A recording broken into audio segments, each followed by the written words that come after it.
Et ce soir, Église, le message que j'aimerais partager avec vous s'intitule « Notre responsabilité eu égard à notre famille dans le service pour Dieu, l'instruction de nos enfants ».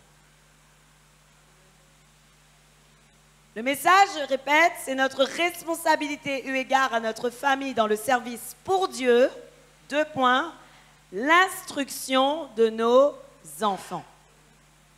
Parce que souvent, Église, nos enfants ne sont pas éduqués parce que nous considérons que l'œuvre de Dieu doit passer avant nos enfants.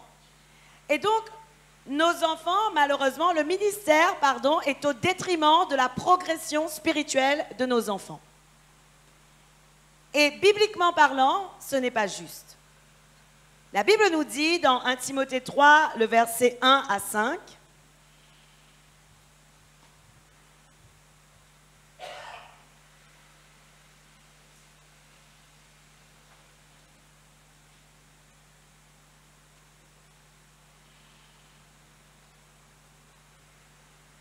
j'aimerais poser une question aujourd'hui.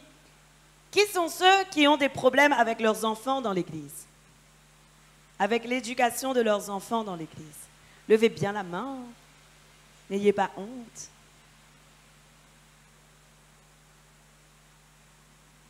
Ce soir, j'ai une bonne nouvelle pour vous. Le Seigneur va vous équiper. Et pour ceux qui estiment ne pas avoir de problème, mais vous allez quand même être enseignés ce soir. Et le Seigneur va vous équiper également. Amen. Alors, la parole de Dieu nous dit dans 1 Timothée 3, le verset 1 à 5, la Bible dit, « Cette parole est certaine, si quelqu'un aspire à la charge de responsable, c'est une belle tâche qu'il désire. Il faut donc que le responsable soit irréprochable, fidèle à sa femme, sobre, réfléchi, réglé dans sa conduite, hospitalier, capable d'enseigner. Il ne doit pas être buveur, violent, mais au contraire, doux, pacifique et désintéressé. Il faut qu'il dirige bien sa propre maison et qu'il tienne ses enfants dans la soumission et un entier respect. En effet, si quelqu'un ne sait pas diriger sa propre maison, comment prendra-t-il soin de l'Église de Dieu? Waouh! J'aimerais vous redire à nouveau les versets 4 et 5. La Bible dit, il faut qu'il dirige bien sa propre maison, c'est-à-dire son foyer, et qu'il tienne ses enfants dans la soumission et un entier respect. En effet, si quelqu'un ne sait pas diriger sa propre maison, comment prendra-t-il soin de l'Église de Dieu? Ce qui veut dire, Église, que si tu veux avoir une tâche, une responsabilité dans l'œuvre de Dieu, il faut d'abord que tu commences à avoir une responsabilité au sein de ta famille. Il faut d'abord que tu sois responsable dans ta propre maison. Il faut que tu sois celui qui montre l'exemple. Il faut que tu sois le modèle de ta famille. Il faut que tu sois celui qui transmette les choses. Il faut réellement que tu puisses manifester la gloire de Dieu au sein de ta maison entière. Mais je vais vous dire quelque chose. Ce verset biblique ne s'adresse pas qu'aux responsables et à ceux qui aspirent à une tâche. Je crois vraiment que l'enseignement, l'instruction de nos enfants s'adresse à tout enfant de Dieu et toute personne qui se dit appartenir à Christ. Et vous allez voir que la parole de Dieu nous montre réellement qu'il est très important de s'intéresser à la vie de nos enfants et de ne pas faire passer l'œuvre de Dieu au détriment de l'enseignement et de l'éducation de nos enfants.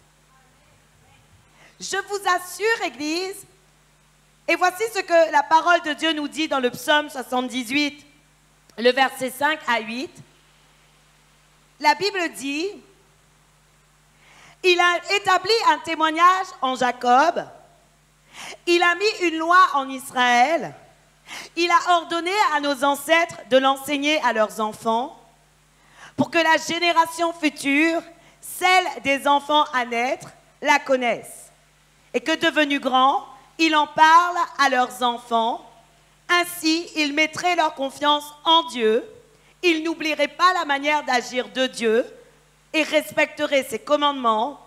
Ainsi, ils ne seraient pas comme leurs ancêtres, une génération désobéissante et rebelle, une génération dont le cœur était inconstant et dont l'esprit n'était pas fidèle à Dieu. » La Bible nous dit dans le psaume 78, le verset 5 à 8 qu'on vient de lire, que Dieu a donné une responsabilité, que ce soit Moïse, que ce soit Jacob, que ce soit Israël. La responsabilité qu'ils avaient, c'était de transmettre à leurs enfants ce que Dieu leur enseignait. Les instructions de Dieu devaient être transmises à leurs enfants. Pourquoi?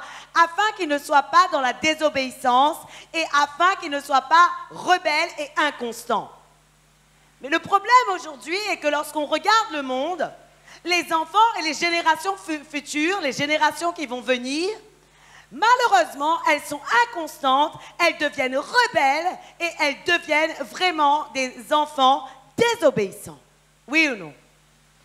Et le problème aujourd'hui, c'est parce que le peuple de Dieu a oublié qu'ils avaient une réelle responsabilité vis-à-vis de leurs enfants. Et voilà pourquoi, Église, il est important que tu puisses entendre ce message ce soir. La première chose que tu dois comprendre, et même si vous avez des enfants adolescents, ce message est pour vous. Même si vous avez des enfants adultes, ce message est pour vous. Même vous avez des enfants dont vous ne vous êtes jamais occupé, ce message est pour vous. Parce que vous allez voir qu'il n'est jamais trop tard avec Dieu et qu'avec Dieu, vous avez encore la possibilité de transmettre quelque chose à vos enfants. Et moi, je vous invite à saisir ce message et à vous dire, je transmettrai quelque chose à partir de demain à mon enfant. Je ne sais pas quoi, mais je sais que je transmettrai quelque chose à mon enfant et quelque chose de bon. Et aujourd'hui, il n'est pas trop tard, Église. Amen. Gloire à Dieu. Donc, la première chose que tu as besoin de comprendre par rapport à l'instruction de tes enfants, c'est qu'il y a vraiment pour Dieu un amour pour les enfants. Le cœur de Dieu est ouvert pour les enfants. Jésus-Christ lui-même voulait que les enfants viennent à lui. La Bible nous dit dans Matthieu 19, à partir du verset 13,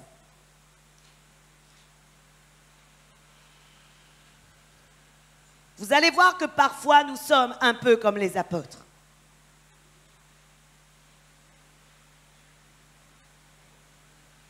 La Bible dit,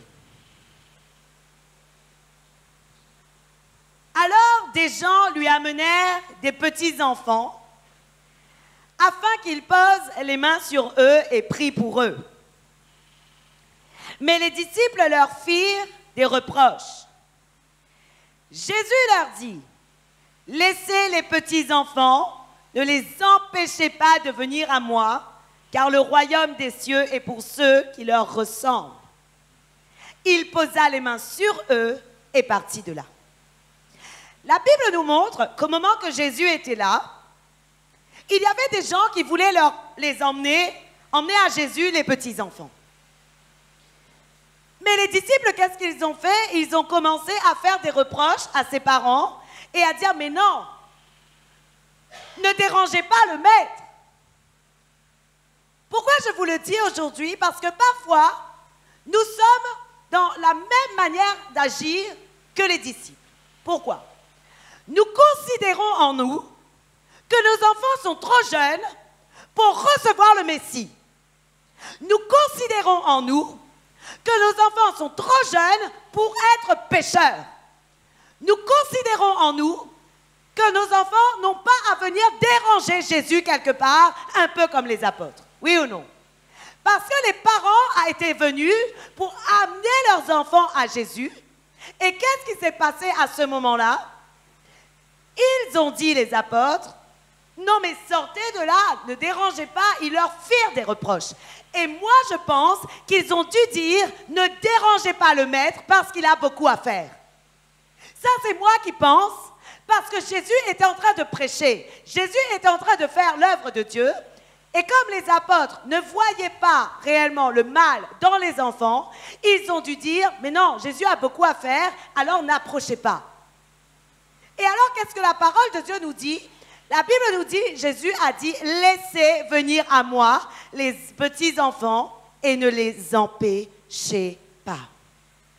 Église, aujourd'hui, je veux te dire que malheureusement, dans ton comportement, bien souvent, tu as empêché ton enfant de venir à Jésus. Bien souvent, tu as empêché ton enfant de venir à Jésus parce que tu le considérais trop jeune, parce que tu le considérais comme n'ayant pas besoin, parce que tu le voyais comme un ange.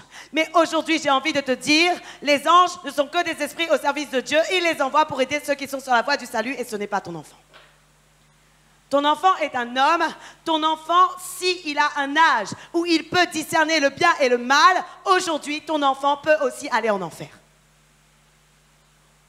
Et aujourd'hui, je dois vous faire prendre conscience de cela parce que beaucoup pensent que jamais les enfants iront en enfer.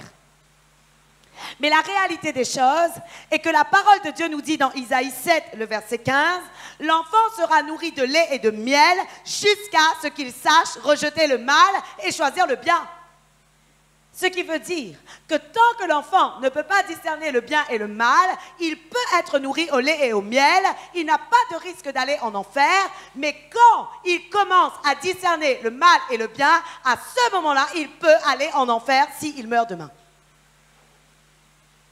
Oui. Est-ce que je vous choque en disant ça? Je ne peux pas vous choquer en disant ça, parce que c'est la vérité de la parole. C'est la vérité de la parole. Un enfant n'est pas un ange. S'il pêche, il est au même stade qu'un adulte. Et aujourd'hui, il est temps de comprendre que nos enfants ont besoin d'être enseignés, d'être instruits selon la parole de Dieu. Et c'est notre responsabilité en qualité de parents de leur rapprocher de Jésus-Christ. C'est notre responsabilité de ne pas les empêcher d'aller à Jésus. Ce que je te dis ce soir est important pour ta vie. Sauve ton enfant, sauve ta famille. Fais violence à ton enfant, mais sauve-le. Parce que toi, sinon, tu iras au ciel et ton enfant, on ne sait pas. Mais aujourd'hui, si tu ne fais rien pour changer d'attitude, pour changer de comportement et pour lui enseigner la parole de Dieu, je suis désolée de dire, mais il y a des risques pour lui qu'il aille ailleurs que dans le royaume des cieux. Aujourd'hui, Église, la parole de Dieu nous montre que nous devons réellement enseigner notre enfant selon la parole de Dieu. Vous savez, Église, pendant longtemps, moi, je disais, oh non, mais mes enfants, ils ont le temps, vraiment, regarde-moi, regarde, j'ai pris tout ce temps pour être converti et venir à Jésus, alors mon enfant aussi aura le temps. Jusqu'au jour où j'ai vu cette parole d'Isaïe 7 qui dit que l'enfant boit le lait et le miel jusqu'à ce qu'il puisse discerner le bien et le mal. Et j'ai dit, Seigneur, mais en réalité, mes enfants, ils savent quand ils font mal. Parce que lorsqu'ils me mentent, ils me cachent des choses, donc ils sont conscients qu'ils sont en train de mal faire. À ce moment-là, j'ai dit, waouh Seigneur, mais c'est grave. Cela signifie que je dois commencer à instruire mon enfant. Cela signifie que je dois commencer à le diriger. Et cela signifie que je dois vraiment être dur avec lui afin qu'il puisse suivre la voie que tu veux qu'il suive. La Bible nous dit, Église, dans Deutéronome 11, le verset 18 à 23.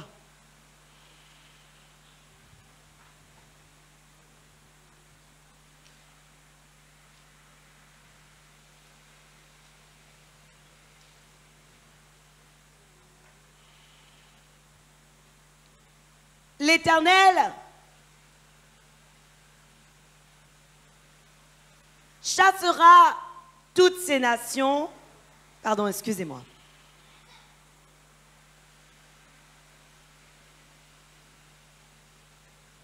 Deutéronome 11, versets 18 à 23. Mettez mes commandements dans votre cœur et dans votre âme. Vous les attacherez comme un signe sur vos mains et ils seront comme une marque entre vos yeux. Vous les enseignerez à vos enfants et vous leur en parlerez quand tu seras chez toi, quand tu seras en voyage, quand tu te coucheras et quand tu te lèveras.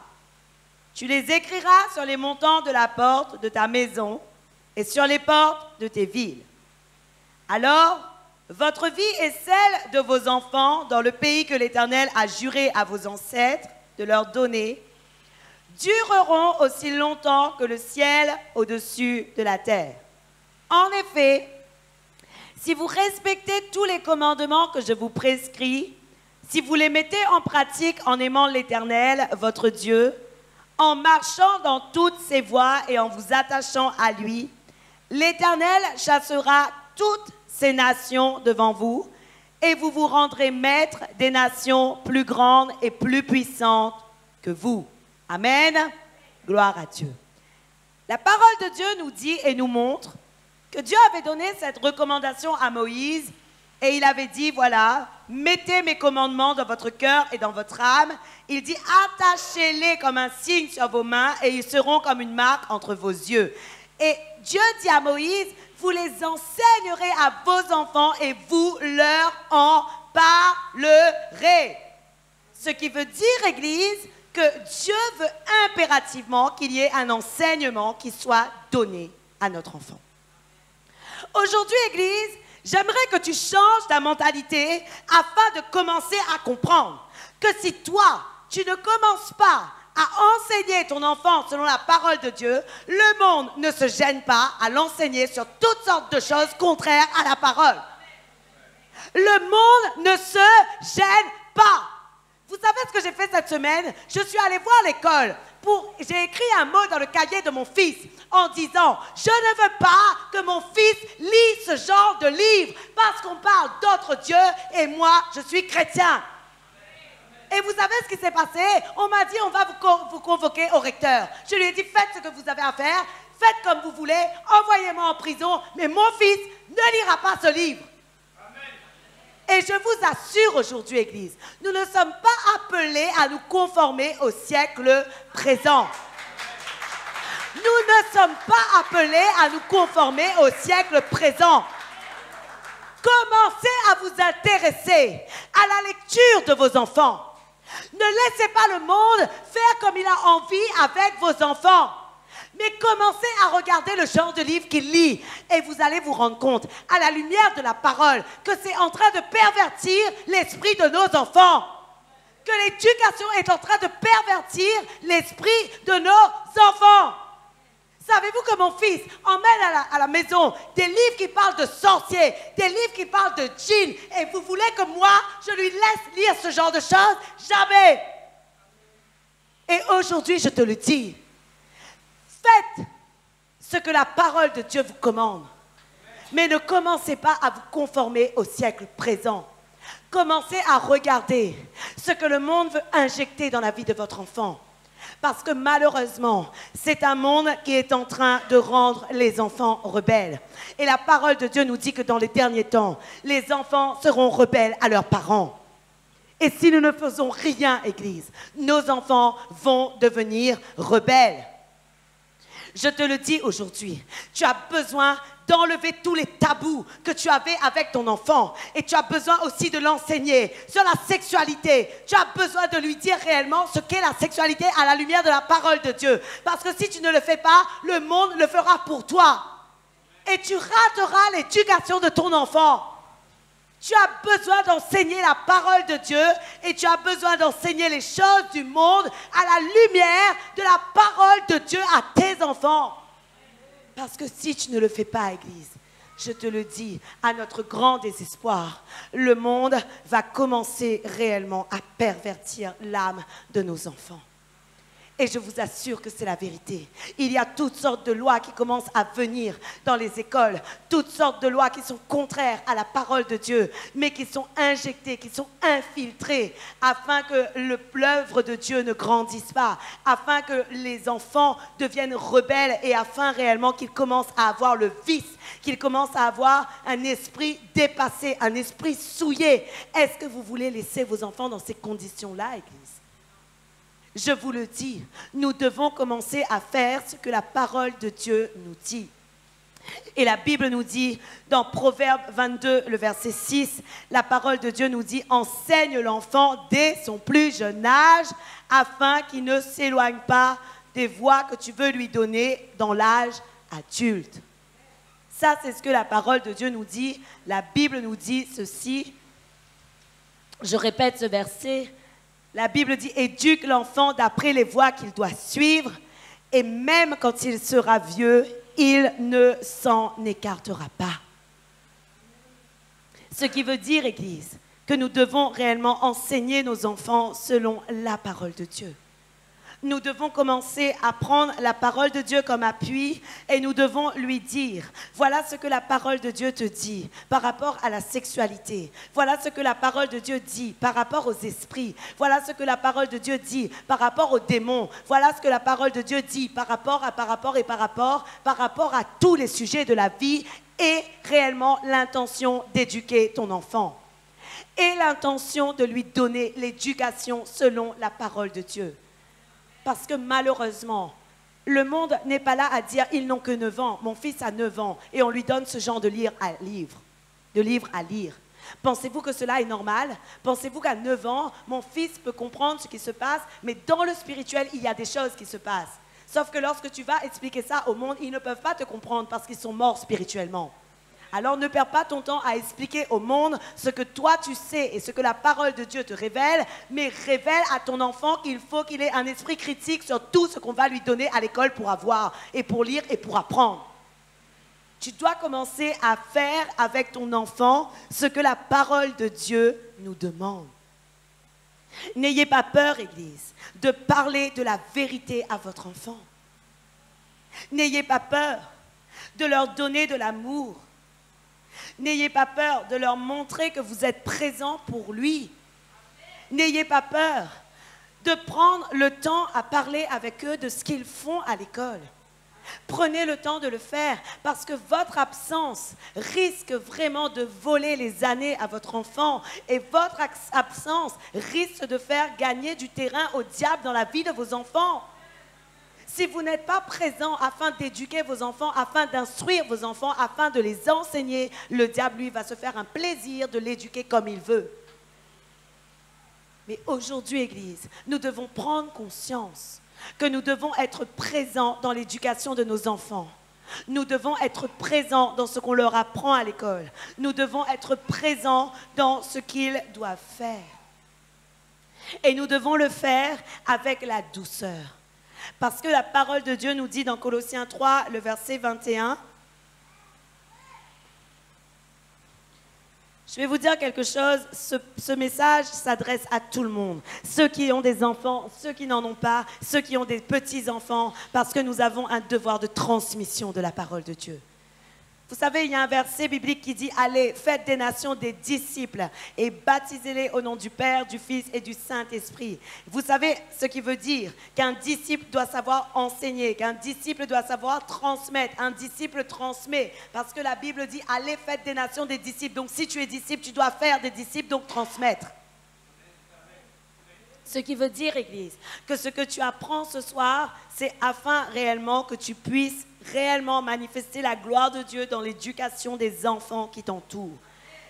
La Bible nous dit dans Colossiens 3, le verset 21, la Bible dit « Père, n'exaspérez pas vos enfants de peur qu'ils ne se découragent. » Et Éphésiens 6, le verset 4, nous donne un complément de ce verset, puisque la parole de Dieu dit « Mais élevez-les en les corrigeant et en les instruisant selon le Seigneur. » Alors Colossiens 3, le verset 21 nous disait « Père, n'irritez pas vos enfants de peur qu'ils ne se découragent, Mais Éphésiens 6, le verset 4, la seconde partie du verset dit « Mais élevez-les en leur donnant une éducation et des avertissements qui viennent du Seigneur. » Ce qui veut dire, Église, que dans la vie de notre enfant, nous avons un vrai rôle à jouer. Oui ou non? Dans la vie de nos enfants, nous avons un vrai rôle à jouer. Nous devons les avertir des avertissements qui viennent du Seigneur. Nous devons leur dire, attention, tu ne dois pas faire ces choses parce que voilà la conséquence de ce que tu vas faire, de ce que tu vas récolter si tu le fais. Et aujourd'hui, Église, ça, c'est notre responsabilité. En qualité de parents, nous avons aussi la responsabilité de corriger nos enfants. Et le plus gros problème aujourd'hui, c'est que nous sommes arrivés dans une mentalité où, malheureusement, la correction, oh non, non, non, jamais, on ne va pas le claquer, vraiment, parce que ce n'est pas bien, ça va lui faire mal. Mais la Bible nous dit dans Proverbes 23, le verset 13, je ne suis pas en train de vous dire d'abuser sur vos enfants, mais une petite claque sur la main, ça n'a jamais fait de mal, vrai ou faux? Qui était claqué quand il était jeune? Ça m'a fait du bien. Savez-vous que si je n'avais pas été claqué, je crois que j'aurais beaucoup dévié. Et je vous le dis, savez-vous que si je n'avais pas été claqué, j'aurais beaucoup dévié parce que j'ai toujours été une personne rebelle. J'ai toujours été une personne rebelle. Si je n'avais pas été claqué, j'aurais dévié. Mais heureusement que j'ai été claqué. Mes parents ont eu la sagesse de me claquer. La Bible nous dit dans Proverbe 23, le verset 13, « Ne refuse pas de corriger l'enfant. Si tu le frappes avec un bâton, il ne mourra pas. » Écoutez le verset 14. « Certes, tu le frappes avec un bâton, mais tu arraches son âme du séjour des morts. » Si on fait un parallèle avec Proverbe 13, le verset 24, la Bible nous dit « Il déteste son fils, celui qui ménage son bâton, celui qui l'aime cherche à le discipliner. » Ce qui veut dire, Église, qu'en réalité, si nous ne corrigeons pas nos enfants, selon la parole de Dieu, cela veut dire que nous n'aimons pas nos enfants. Mais la parole de Dieu nous dit, mais celui qui l'aime cherche à le discipliner. Ce qui veut dire, Église, préférez la punition. Moi, je punis, je ne claque pas. Mais parfois, j'ai des punitions assez sévères qui touchent vraiment les enfants et qui font qu'ils vont changer dans leur comportement en fonction de la privation que je leur demande de faire. La Bible nous dit encore dans Proverbe 19, le verset 18, la Bible dit « Corrige ton fils, car il y a de l'espoir, ne désire pas le faire mourir. » Ce qui veut dire, Église, que la parole de Dieu nous montre qu'il est bon aussi parfois de corriger nos enfants lorsqu'ils font mal. Et si on regarde la parole de Dieu, même Dieu agit comme ça avec nous. Nous qui sommes enfants de Dieu, Dieu agit de cette manière avec nous. Il nous corrige. Et la Bible dit que si Dieu nous corrige, c'est parce qu'il nous considère comme des fils légitimes. Cela signifie que si nous ne corrigeons pas nos enfants, nous ne considérons pas nos enfants. Oui ou non? La Bible nous dit dans Hébreux 12, à partir du verset 11,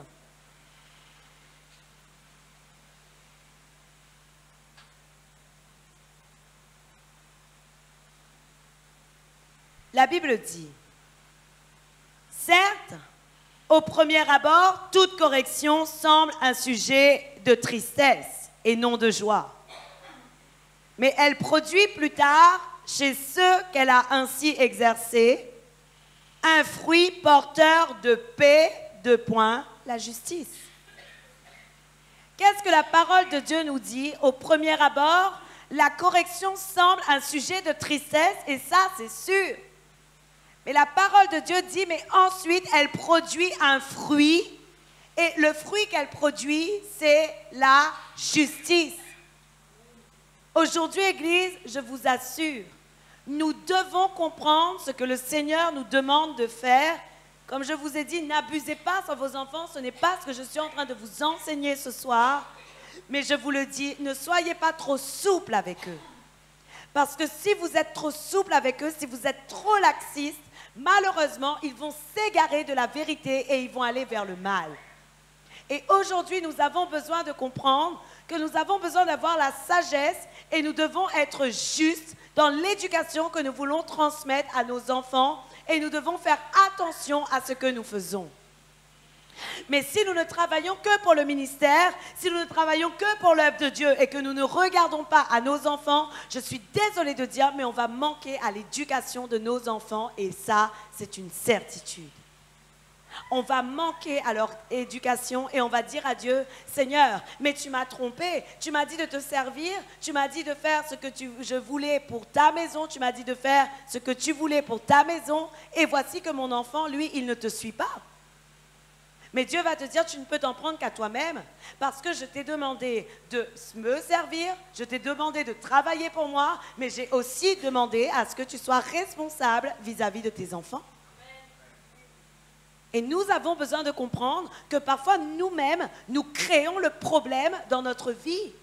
Ce n'est pas Dieu qui le crée, mais c'est nous qui le créons parce que nous ne mettons pas en pratique ce que la parole de Dieu nous demande. Et la parole de Dieu nous demande de transmettre à nos enfants l'éducation que l'on veut qu'ils reçoivent. Aujourd'hui, Église, nous avons besoin de comprendre que toutes les fois qu'une génération mourait, si la génération suivante n'était pas instruite selon Dieu, la nouvelle génération se tournait automatiquement vers le mal. La Bible nous montre que dès qu'il y avait une génération qui était terminée, si la génération suivante n'était pas instruite et n'était pas éduquée selon la parole de Dieu, qu'est-ce qui se passait? Cette nouvelle génération se tournait automatiquement vers le mal. Juge 2, le verset 6 à 14, la Bible nous parle de ce sujet.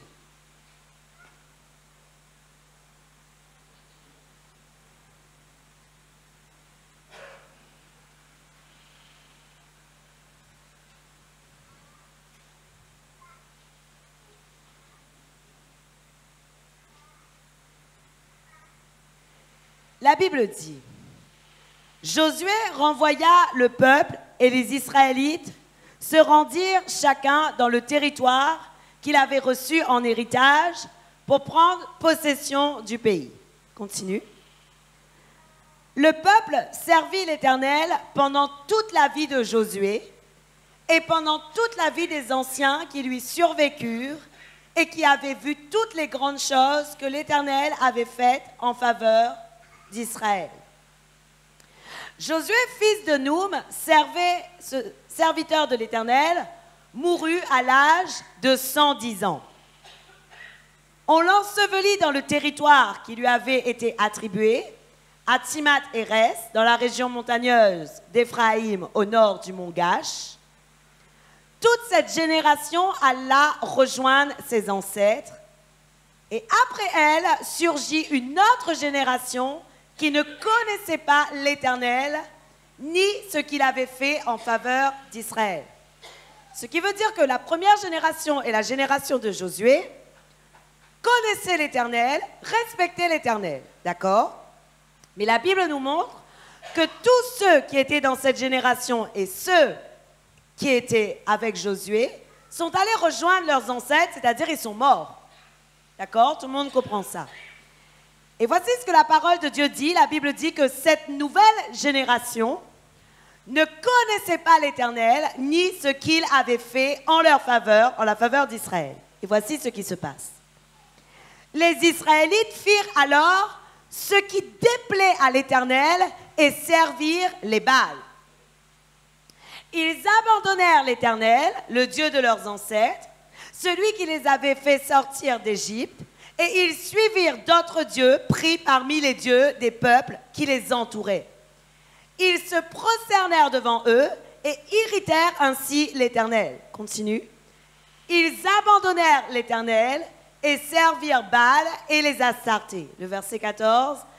La colère de l'Éternel s'enflamma contre Israël Il les livra entre les mains des pillards qui les dépouillèrent.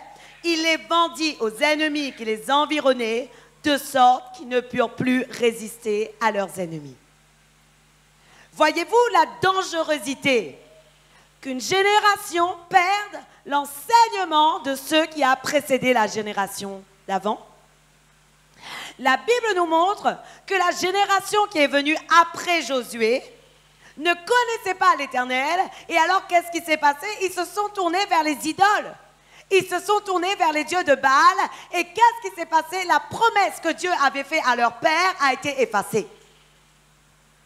Et aujourd'hui, je vous le dis, Église, nous disons, moi et ma maison, je servirai l'Éternel. Mais si tu n'instruis pas ton enfant, si tu ne lui transmets pas ce que Dieu te donne, si tu ne lui enseignes pas ce que le Seigneur dit, malheureusement, je te le dis, la promesse de Dieu ne sera pas pour la génération à venir. Et ce sera un problème que nous aurons nous-mêmes engendré parce que nous avions la responsabilité de transmettre ce que le Seigneur nous a enseigné. Amen. C'est un problème, oui ou non? Auriez-vous aimé connaître ce message avant que vos enfants soient ados? Auriez-vous aimé connaître ce message avant que vos enfants soient ce qu'ils sont aujourd'hui? Et je vous le dis, ce message sert à tous ceux qui croient. Parce que malheureusement, je vous assure, il y a beaucoup de dégâts qui se créent dans les générations qui vont venir. Et ce dégât est justifié par la méconnaissance de ce que le Seigneur veut que l'on fasse. Donc nous devons, Église, impérativement commencer à reprendre ce que le Seigneur nous a donné comme instruction, comme ordre et comme recommandation. Et nous devons commencer à transmettre quelque chose à notre enfant. La parole de Dieu nous montre le cas d'un serviteur de Dieu qui servit Dieu sans s'occuper de ses fils. Vous savez qui c'est? Élie. Élie était serviteur de Dieu. La Bible nous dit qu'il était grand sacrificateur. Et la parole de Dieu nous dit que les gens venaient donner des offrandes sur l'autel. Et ces offrandes montaient vers Dieu. Et Dieu agréait ces offrandes quand elles étaient faites correctement. Mais qu'est-ce qui se passait? Élie avait deux fils, Ophni et Phiné. Et la Bible nous dit que ces fils étaient ingrats. Ces fils-là, ils vivaient dans la débauche. Ces fils-là, lorsque le peuple de Dieu venait pour amener des choses pour le Seigneur, qu'est-ce qu'ils faisaient? Ils demandaient la viande et ils prenaient la viande crue pour eux. Et c'était une abomination devant Dieu. Pourtant, Élie était grand sacrificateur de Dieu. Élie était grand prêtre. Alors on pouvait imaginer que Dieu aurait fait grâce à Élie malgré le comportement mauvais de ses fils. Mais la Bible ne nous raconte pas ça. La Bible nous dit que le comportement d'Ophni et Phiné a engendré que Dieu a retiré la promesse qu'il avait faite sur Élie et il avait dit, je vais te montrer, tes deux fils vont mourir en même temps. Et vous savez ce qui s'est passé? Les fils sont morts et la promesse de Dieu a été donnée à quelqu'un d'autre, mais plus à Élie. Celui qui a été agréé par Dieu ensuite, c'était Samuel. Ce qui veut dire, Église, qu'on ne se trompe pas. Si nous ne faisons pas ce que le Seigneur nous demande avec nos enfants, nous pouvons être serviteurs de Dieu comme nous voulons. Mais si nous ne faisons pas ce que Dieu nous demande dans l'instruction qu'ils doivent avoir, malheureusement, nous allons perdre la promesse que le Seigneur avait faite sur notre famille. Vous savez comment je sais que Élie ne connaissait pas et ne s'occupait pas de ses enfants? Parce que la parole de Dieu nous montre dans 1 Samuel 2, le verset 23, qu'Élie ne s'intéressait pas trop à ce que ses enfants faisaient, parce que la Bible dit qu'il a entendu dire des personnes que ses fils étaient des vauriens. Mais toi, en tant que parent, si tu connais ton enfant, tu n'entends pas d'une personne qu'il est un vaurien, tu sais qu'il est un vaurien et tu cherches par tous les moyens à changer sa vie. Oui ou non? Parce que tu regardes, parce que tu observes et parce que tu sais qui est à côté de toi. Mais la Bible nous dit qu'Élie ne savait pas. 1 Samuel 2, le verset 23. La Bible dit, 22, pardon, il dit, Élie était très âgé lorsqu'il apprit comment ses fils agissaient vis-à-vis de tout Israël. Il apprit, bizarre, il apprend lui. Mais lorsque tu as des fils, tu sais comment sont tes fils. Comment se fait-il qu'il apprend de l'extérieur que ses enfants étaient des vauriens? Parce qu'il ne s'intéressait pas à la vie de ses enfants. Si Élie s'intéressait à la vie de ses enfants, la Bible nous aurait dit, Élie reprit ses enfants parce qu'il a vu et il savait pertinemment qu'ils étaient des enfants, des vauriens. Oui ou non? Mais la Bible dit, il a appris de quelqu'un d'autre que ses enfants étaient des vauriens. Et le problème encore, c'est que lorsque Élie a appris que ses enfants étaient des vauriens, qu'est-ce qui se passait? Élie ne les a pas corrigés. Et ça, c'est notre problème. Parfois, nous apprenons que nos enfants sont des vauriens. Parfois, nous nous en rendons compte. Parfois, nous nous rendons compte que ce sont des voleurs.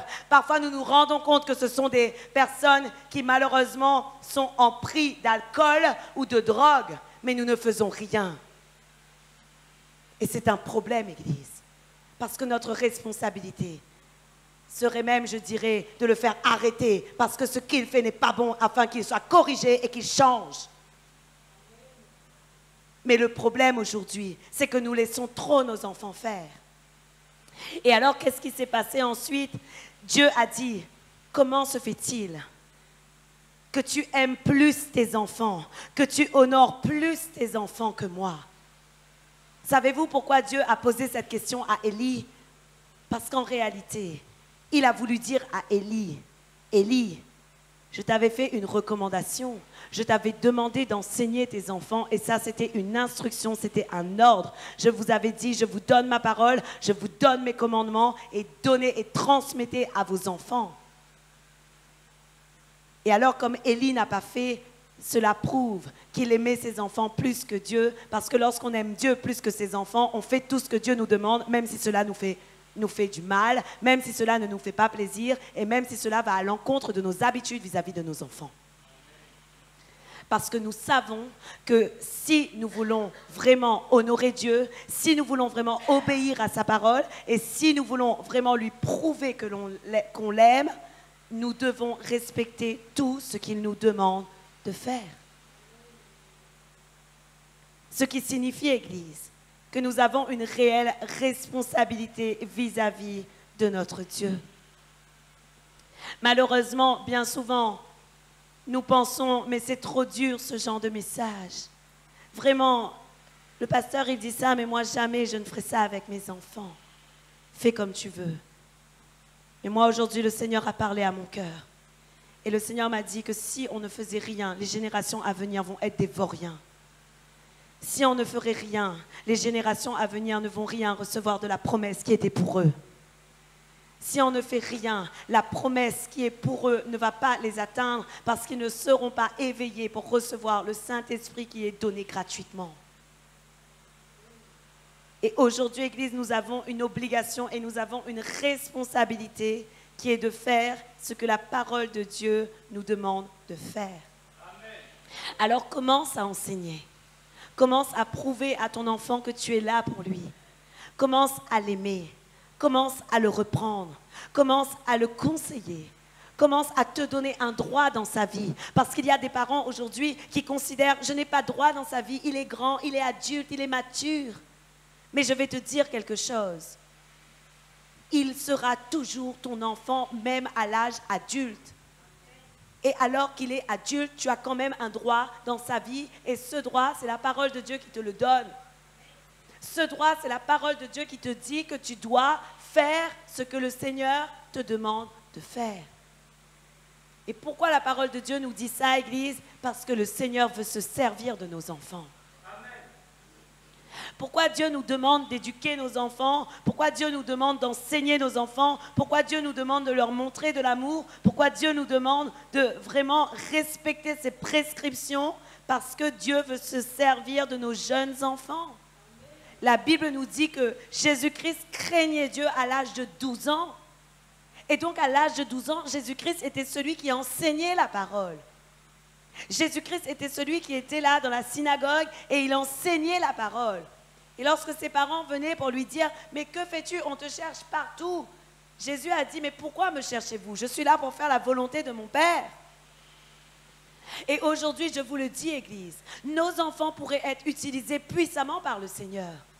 Mais à cause de nos attitudes, à cause du fait qu'on dit ils ont le temps, ils ont le temps, ils ont le temps, ils auront bien le temps de choisir Jésus, ils auront bien le temps, ils sont trop jeunes, vraiment. Et non, ils ne risquent rien. À force de dire ils ont le temps, malheureusement, nous perdons le temps pour leur faire réveiller spirituellement. Et alors nous les laissons morts. La Bible nous dit également qu'il y a eu un roi qui s'appelait Josias et qu'il a été roi à 8 ans. La Bible nous parle dans 2 Rois 22, le verset 1 à 2, de ce roi qui s'appelait Josias et qui avait 8 ans. Waouh! Ce qui veut dire, Église, que dans l'œuvre de Dieu, nos enfants peuvent être des couronnés de Dieu. Nos enfants peuvent être des choisis de Dieu. Nos enfants peuvent être des couronnés de Dieu, je te le dis encore. La Bible nous dit, Josias avait 8 ans lorsqu'il devient roi. Il régna 31 ans à Jérusalem. Sa mère s'appelait Jédida et c'était la fille d'Adaja de Botsac. Le verset 2 nous dit, il fit ce qui est droit aux yeux de l'Éternel et il marcha entièrement sur la voie de son ancêtre David. Il ne s'en écarta ni à droite ni à gauche. Un enfant de 8 ans, il a fait ce qui était droit aux yeux de l'Éternel. Il a été servi puissamment. Et vous savez ce que raconte l'histoire? L'histoire raconte que Josias est le roi qui a enlevé toutes les religions polythéistes. C'est-à-dire parce qu'il commençait à croire en plusieurs dieux. Alors, comme il commençait à croire en plusieurs dieux, Josias est revenu et il a dit non, nous sommes monothéistes, il y a un seul Dieu qui est Père et qui a tout créé. Amen. Et ça, c'est que Josias a fait à 8 ans et il a exercé pendant 31 ans. Amen. Et 31 ans qu'il a exercé en qualité de roi, il n'a pas désobéi à l'ordre de l'Éternel. Aujourd'hui, Église, alors qu'il y avait d'autres rois qui le précédaient et qui étaient beaucoup plus vieux que lui, nous sous-estimons trop nos enfants. Mais dans nos enfants, il y a des riches valeurs. Dans nos enfants, il y a ce que Dieu a mis. Dans nos enfants, il y a la possibilité d'avoir un roi. Dans nos enfants, il y a la possibilité d'avoir un grand ministère. Dans nos enfants, il y a la possibilité d'avoir un grand prophète. Dans nos enfants, il y a la possibilité d'avoir un grand pasteur. Dans nos enfants, il y a la possibilité d'avoir un grand enseignant. Dans nos enfants, il y a tous les ministères que le Seigneur a donnés parce que nos enfants sont la génération future.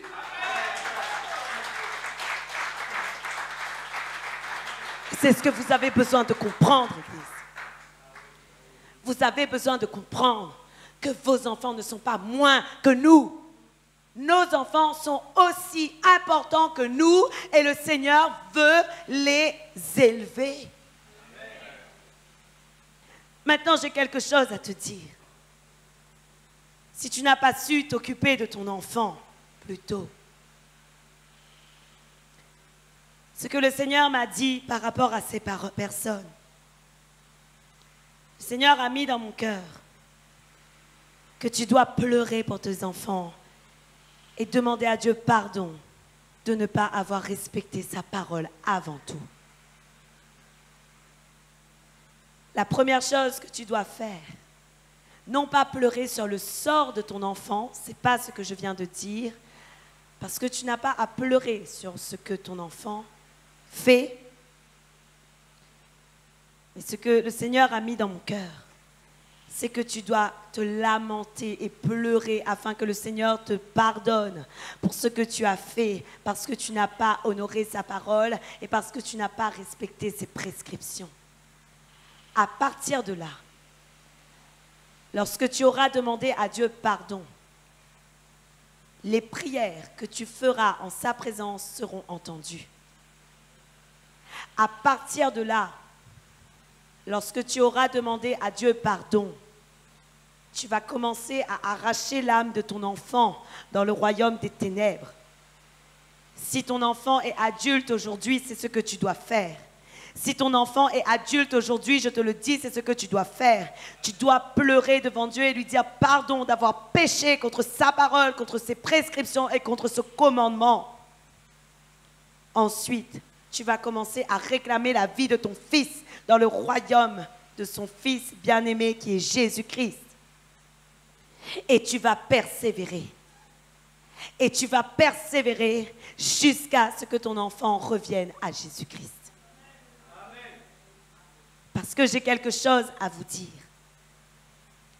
Jairus était un homme de la parole de Dieu, où sa fille était morte, oui ou non? La fille de Jairus représente aujourd'hui ton enfant qui est mort spirituellement.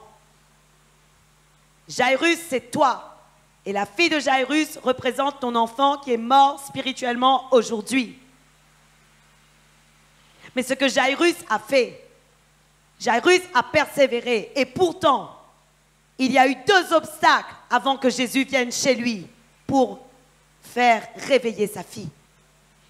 Le premier a été la femme qui perdait du sang, où elle a commencé à toucher le manteau de Jésus et Jairus était là, il attendait la délivrance de son enfant. Mais il fallait que Jésus fasse quelque chose d'abord. Jésus devait délivrer la femme qui perdait du sang. Et il y avait ensuite un deuxième moment d'attente qui a été la venue des chefs de la synagogue. Et alors les chefs de la synagogue avaient commencé à dire « Non, non, Jairus, sors de là, Jésus ne va pas venir avec toi, ta fille est déjà morte. » Ces 2 temps d'attente représentent le temps que le Seigneur mettra à venir dans ta maison pour délivrer tes enfants. Parce que dans la parole de Dieu, la Bible nous montre que Jésus n'est pas venu tout de suite réveiller la fille de Jairus. Mais Jésus est passé par 2 temps avant que la fille de Jairus se relève. Mais Jairus a persévéré. Et la persévérance de Jairus sera ta persévérance dans la prière pour tes fils et tes filles. Amen. Et parce que tu auras persévéré, Jésus viendra et dira à ton fils et à ta fille, lève-toi. Il n'est pas mort, il dort simplement. Aujourd'hui, je te le dis, ton fils n'est pas mort, ta fille n'est pas morte, ton fils n'est pas mort, ta fille n'est pas morte, il dort, mais le Seigneur le réveillera.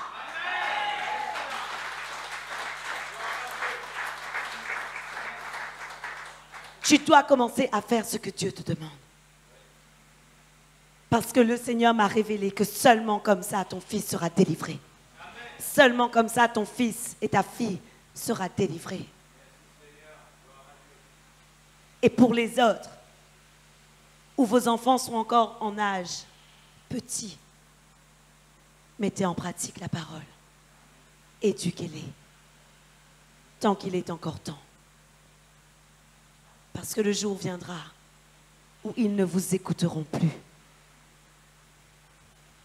Pour ceux qui ont des enfants placés chez eux, Dieu m'a donné un message aussi pour toi. Et Dieu m'a dit, ils sont sous ta responsabilité. Et tu dois t'en occuper comme si c'était les tiens. Et donc, leur parler de la parole, leur parler parce qu'ils sont sous ta responsabilité. Et dans ta maison, c'est Dieu le chef. Alors, ce sera aussi le chef de leur vie. Voilà les messages que le Seigneur m'a donnés pour vous. Aujourd'hui, Église, ne négligeons pas ce que le Seigneur veut faire avec nous et avec nos enfants. Parce que si nous les négligeons, nos enfants vont mourir. Et il sera trop tard. Vous savez, Église, je vais oser m'humilier devant vous afin que vous soyez encouragés. J'ai fait passer le ministère avant mes enfants. Et c'est la vérité. Je disais à un frère mercredi, vous savez, c'est la première fois de ma vie que je passe, depuis 4 ans et demi, que je passe une journée avec mes enfants. Et Dieu a parlé à mon cœur. Il a dit, avant qu'il soit trop tard, intéresse-toi à la vie de tes enfants. Parce que si tu ne fais rien, le diable va les voler. C'est un message puissant que je vous donne ce soir. Parce que c'est directement ce que Dieu m'a dit. Le message que je vous donne ce soir vient directement du cœur de Dieu. Le message que je vous donne ce soir vient directement d'une expérience que j'ai faite avec Dieu. Dieu m'a dit, je vois ton sacrifice, mais ne sacrifie pas tes enfants pour le ministère.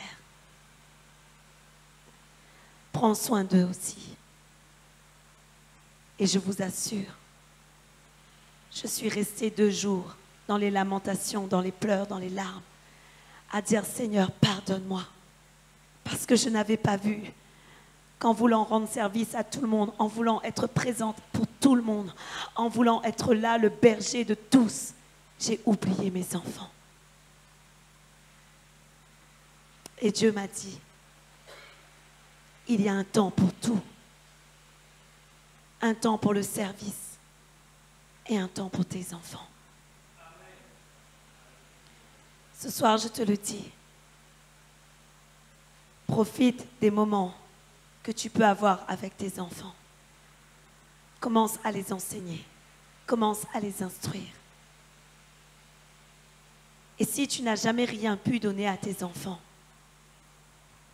demande à Dieu pardon et commence à dire à Dieu, Seigneur, maintenant que mon enfant a 18, 19, 20 ans, 30 ans, 40 ans, qu'est-ce que je pourrais lui donner et lui transmettre en tant que père et en tant que mère?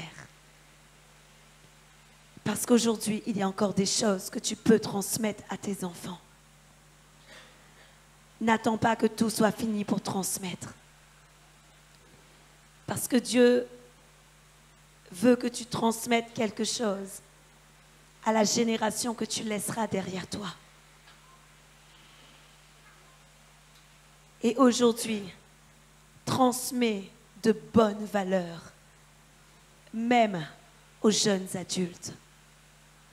Transmets-leur de bonnes valeurs. Parce que ce sont des choses qui ne s'effaceront jamais. Ce sont des choses qui resteront toujours. Et ce sont des choses que Dieu attend de toi. Amen. Que le Seigneur convainc votre cœur ce soir.